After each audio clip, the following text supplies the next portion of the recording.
Fidèle à lui-même, le président philippin n'y va pas par quatre chemins pour tenter de convaincre sa population de se faire vacciner. Pour cela, rien de tel qu'une allocution télévisée bien en règle.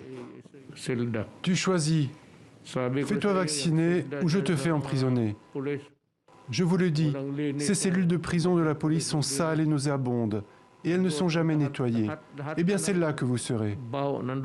Le chef de l'État qui se dit exaspéré face à la recrudescence dans le pays des cas du variant Delta, autrefois appelé variant indien, et surtout face à la réticence des Philippins à se faire vacciner. Organisée au départ sur la base du volontariat, la campagne de vaccination est au point mort. Un peu plus de 8 millions de premières doses ont été injectées sur une population de 108 millions d'habitants. Et pour mettre ces menaces à exécution, le chef de l'État envisage même de demander aux autorités locales de tenir à jour les listes des personnes qui refusent de se faire vacciner.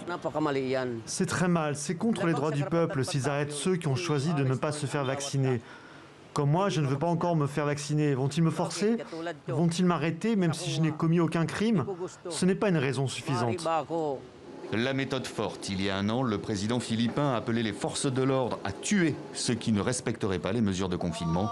Aujourd'hui, son ministre de la Justice précise qu'aucune loi ne permet d'emprisonner quelqu'un qui refuse de se faire vacciner et qu'il faut interpréter les propos du jour comme un message d'urgence.